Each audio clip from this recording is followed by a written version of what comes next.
ঘরবাড়ি লুট করে ঘরে আগুন দিয়ে ঘর ছাড়া করেছেন, এখন আবার মামলাও দিচ্ছেন।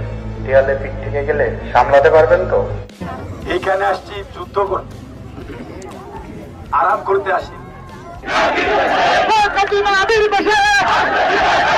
একটা ধাক্কা দিয়ে দেখেন, টাচ করে দেখেন, অন্যায়কারীকে আর ভয় পাবো না আমরা কেউ।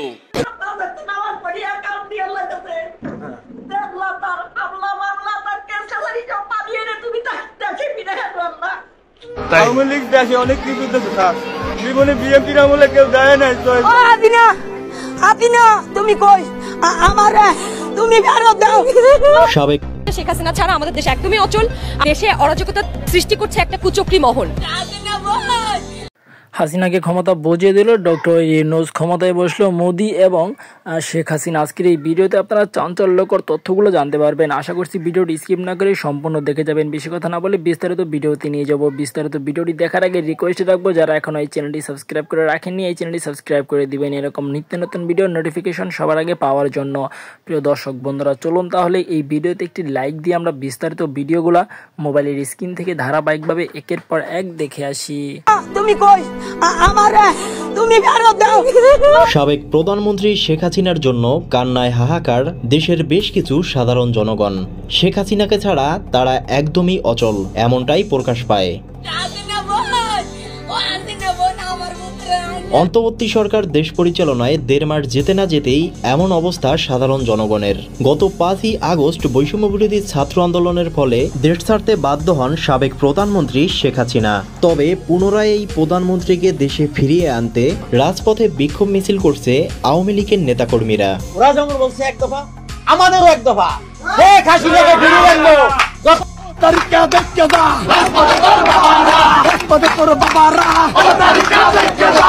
প্রিয় দর্শক, দেশের এই বিষয়গুলো আপনি কিরকম দেখছেন জানিয়ে দিন কমেন্ট বক্সে।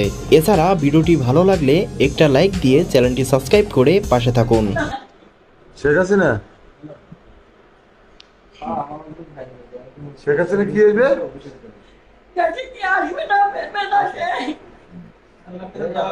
আল্লাহর কাছে দোয়া করেন। আল্লাহর কাছে নামাজ পড়ি আর কাম দিয়ে আল্লাহর কাছে আল্লাহ তার আমলা মামলা তার ক্যান্সারি সব পাবিয়ে রে। তুমি দেশে ফিরে আসো আল্লাহ, আমার দেশের মেয়ে দেশে আসো ফিরে। আমি তাই চাই আল্লাহ। আমার আমার কি কষ্ট আর কিভাবে রয়েছি আল্লাহ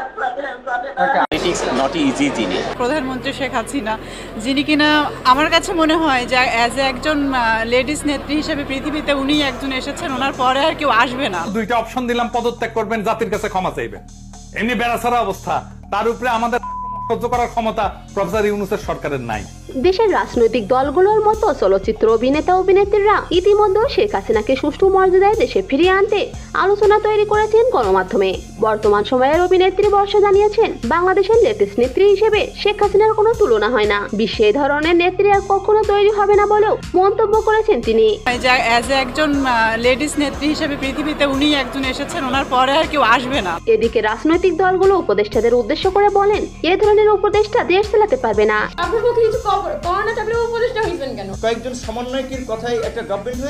সেই সাথে দেশের উন্নয়নের ধারাবাহিকতা বজায় রাখতে সাবেক প্রধানমন্ত্রী শেখ হাসিনাকে প্রয়োজন বলে দেশের বিভিন্ন জেলায় তৈরি হয়েছে বিক্ষোভ মিছিল।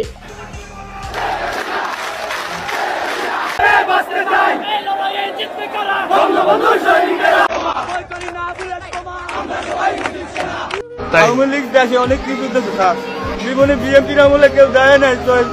ঘর দেশে, ব্রিজ দেশে, আমাকে দেশে উন্নয়নের অনেক কাজকর্ম। তুমি কই আমার তুমি ফেরত দাও।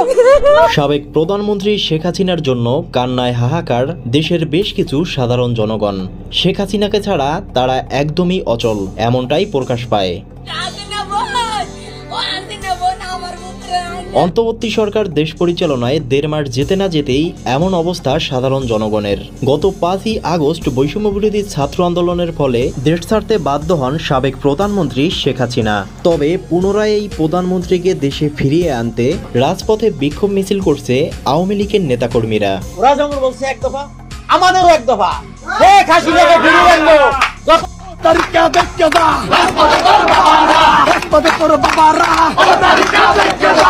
প্রিয় দর্শক, দেশের এই বিষয়গুলো আপনি কিরকম দেখছেন জানিয়ে দিন কমেন্ট বক্সে। আওয়ামী লীগ দেশে অনেক কিছু দিতেছে স্যার, জীবনে বিএনপির আমলে কেউ দেয় নাই সোহেল স্যার। ঘর দেশে, ব্রিজ দেশে, আমাকে দেশে উন্নয়নের অনেক কাজকর্ম। ও আদিনা তুমি কই আমারে তুমি ফেরত দাও। সাবেক প্রধানমন্ত্রী শেখ হাসিনার জন্য কান্নায় হাহাকার দেশের বেশ কিছু সাধারণ জনগণ। শেখ হাসিনাকে ছাড়া তারা একদমই অচল, এমনটাই প্রকাশ পায়। অন্তর্বর্তী সরকার দেশ পরিচালনায় 1.5 মাস যেতে না যেতেই এমন অবস্থা সাধারণ জনগণের। গত 5ই আগস্ট বৈষম্য বিরোধী ছাত্র আন্দোলনের ফলে দেশ ছাড়তে বাধ্য হন সাবেক প্রধানমন্ত্রী শেখ হাসিনা। তবে পুনরায় এই প্রধানমন্ত্রীকে দেশে ফিরিয়ে আনতে রাজপথে বিক্ষোভ মিছিল করছে আওয়ামী লীগের নেতাকর্মীরা। ওরা যেমন বলছে এক দফা, আমাদেরও এক দফা। শেখ হাসিনাকে ফিরিয়ে আনবো।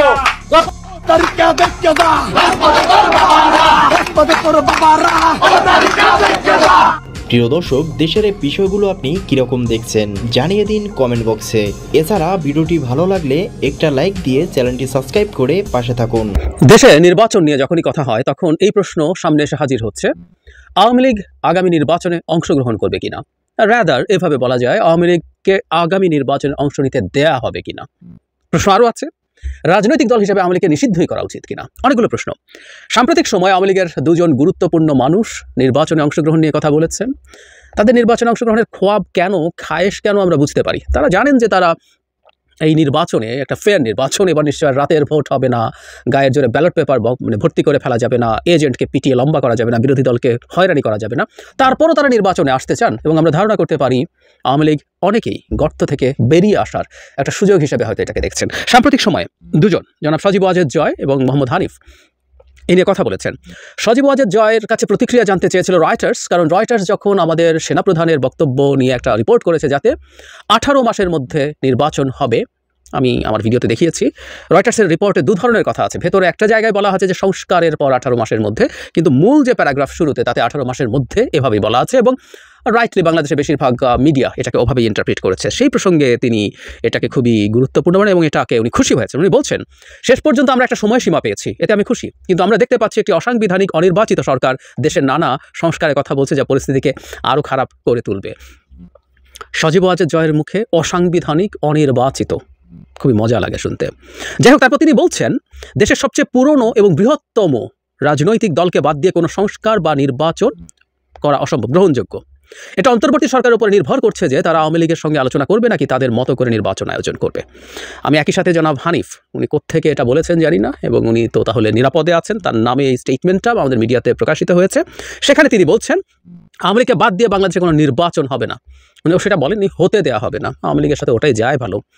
তিনি বলছেন সাম্প্রতিক সময়ে বাংলাদেশের নির্বাচন ব্যবস্থা সংস্কার কমিশনের প্রধান বদিউল আলম মজুমদারের দেওয়া বক্তব্য আওয়ামী লীগ ছাড়াও আগামী জাতীয় নির্বাচন গ্রহণযোগ্য হবে। উনি এভাবে বলেননি, বদিউল আলম মজুমদার বলেছেন অগ্রহণযোগ্য হবে না, কথাটা এই ধরনেরই।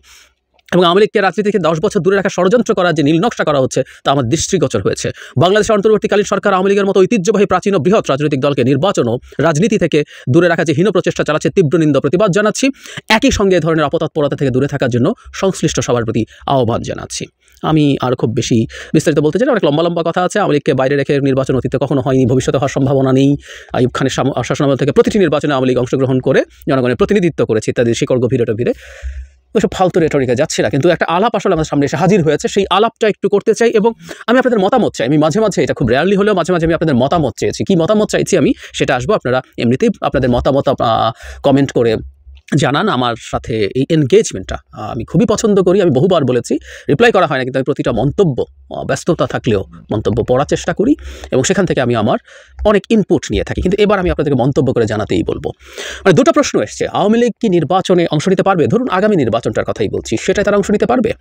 আমরা আওয়ামী লীগের বর্তমান যে অবস্থা, বর্তমান যে পরিস্থিতি, সেই পরিস্থিতিতে আসলে জনরোষ আছে তাদের উপরে, জনগণের জনরোষ আছে আওয়ামী লীগের প্রতি। এবং আমরা যারা গত এই সময়টাতে আওয়ামী লীগ যে রেজিম ছিল, তাদের অপশাসন, তাদের অসভ্যতা, বর্বরতার বিরুদ্ধে যে লড়াই করেছি, তাদের অনেকেরই খুবই ক্ষোভ আছে এবং অনেকে মনে করেন নির্বাচন তো দূরেই থাকুক, আওয়ামী লীগকে রাজনৈতিক দল হিসাবে নিষিদ্ধ করে দেওয়া উচিত।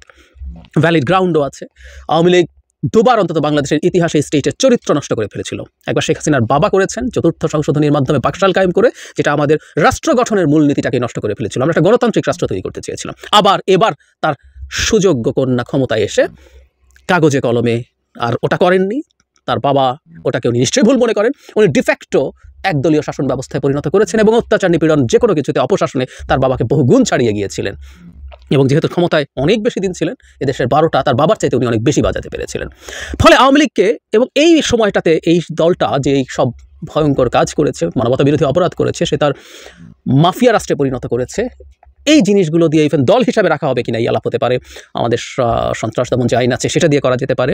সাম্প্রতিক সময় একটা আলোচনা এসছে, আমরা খেয়াল করব। এটা কথা জনাব হানিফ তার স্টেটমেন্টে বলেছেন, সেটা হলো আইসিটি আমাদের ইন্টারন্যাশনাল ক্রিমিনাল ট্রাইব্যুনাল যে অ্যাক্ট আছে সেটার একটা অ্যামেন্ডমেন্ট হতে যাচ্ছে, প্রপোজ করা হয়েছে। এটা আসলে এখনও হয়ে যায়নি, এটা প্রস্তাব দেওয়া হয়েছে, এটা নিয়ে প্রাথমিক কথাবার্তা হয়েছে, এটা পাবলিক স্ফিয়ারে আসবে, প্রত্যেকের মতামত দেওয়া হবে, মতামত জানতে চাওয়া হবে। এই প্রোগ্রামটাতে আমি গিয়েছিলাম, আইন উপদেষ্টা জনাব আসিফ নজরুল আমাকে ইনভাইট করেছিলেন। এখানে লয়ের বাইরেও মানুষজন ছিলেন নানা ক্ষেত্রে। সো আমি ওখানে দেখলাম এবং প্রচুর গুরুত্বপূর্ণ মানুষজনের আলাপ শুনে আসলাম। এটা নিয়ে আমি একটা আলাদাভাবে কথা বলবো এই সংশোধনীগুলো নিয়ে, এবং খুবই গুরুত্বপূর্ণ এই ট্রাইব্যুনালের যে আইনের মাধ্যমে এই বিচারটা করার কথা বলছি, সেটা কীভাবে হওয়া উচিত, সেটার কী জিনিস ঠিকঠাক করা দরকার। যাই হোক, সেখানে সংশোধনীর মধ্যে 10 বছর, আমরা নিশ্চিতভাবে আওয়ামী লীগের নাম নেই, যে এই ধরনের অপরাধের জন্য দলকে অভিযুক্ত করা যাবে। একটা কথা বলে রাখা ভালো, এই আইনে দলকে অভিযুক্ত করা যাবে এটা আওয়ামী লীগে যুক্ত করেছিল। কারণ আওয়ামী লীগ 72 সালের যে আইন, 72 বা 73 সালের যে আইন ছিল, সেখানে দলের কথা বা অর্গানাইজেশনের কথা ছিল না। আওয়ামী লীগ এটা যুক্ত করেছিল কারণ তারা জামায়াতকে ওটার মাধ্যমে ব্যান করতে চেয়েছিল। 71-এ জামায়াতের ভূমিকার জন্য তাদের ব্যক্তিদের বিচার এবং দলকে কনফ্লিক্ট করে সেটা করার কথা ছিল। সো দলকে যুক্ত করা যাবে সেটা তারাই অ্যামেন্ড করেছিল। কিন্তু এই যে শাস্তির পরিমাণ যেখানে প্রপোজ করা হয়েছে 10 বছর পর্যন্ত, মানে এর বেশি করা যাবে না, সেটা দেখে অনেকের ধারণা হয়েছে যে এটা আওয়ামী লীগকে টার্গেট করে করা হয়েছে। আমি যদিও ওখানেই বলেছিলাম, সেটা হলো যদি আমরা একটা আইন করি, আমি আওয়ামী লীগের কথা বলছি না, আমরা যদি একটা আইন করি সেই ক্ষেত্রে কেন নয় যে এটা আনলিমিটেড হবে, এটা আওয়ামী লীগকে টার্গেট করা কিছু না। তাত্ত্বিকভাবে বলছি, আওয়ামী লীগকে আমরা ব্যানই করলাম না, কিন্তু কখনো তো এমন দল আসতে পারে, এমন দল যেগুলো সেই সেকেন্ড ওয়ার্ল্ড ওয়ারের আগে ইটালিতে, জার্মানিতে যা হয়েছিল সেরকম দল, যে ভিন্ন আলোচনা। কিন্তু এই আলাপটা তারা আনছেন যে এরকম একটা সম্ভাবনা তারা দেখে আগেই শোরগোল শুরু করে দিয়েছেন। কিন্তু এই দেশের মানুষের তো আসলে প্রচণ্ড ক্ষুব্ধতা আওয়ামী লীগের প্রতি আছে। এই দলটাকে মানুষ অ্যাক্টিভ আর দেখতে চায় না তার কৃত সব অপরাধের জন্য। কারণ আওয়ামী লীগ রাজনৈতিক দল ছিল না, আওয়ামী লীগ বলে কোনো রাজনৈতিক দল এক্সিস্ট করে না। এবং আমার একটা সিরিয়াস আর্গুমেন্ট আছে, এটা আমি ফান করে বলি না। 2018 সালের 30 ডিসেম্বর, নির্বাচনের আগের দিন যে রাতের সিল মেরে আওয়ামী লীগ নামক দলটার কবর হয়ে গেছে, দলটার মৃত্যু হয়ে গেছে। এরপর ক্ষমতায় আওয়ামী লীগ ছিল না।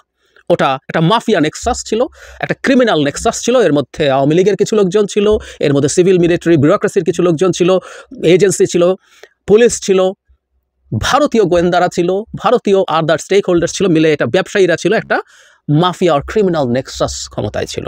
সুতরাং আওয়ামী লীগ রাজনীতি করবে, আওয়ামী লীগের রাজনীতির অধিকার থাকা উচিত কিনা এই প্রশ্নের আগেই আসবে আওয়ামী লীগ রাজনৈতিক দল, ও রাজনীতি করবে কীভাবে তাহলে? এই আলাপ করার জায়গা আছে, স্পেস আছে, কোনো সন্দেহ নাই।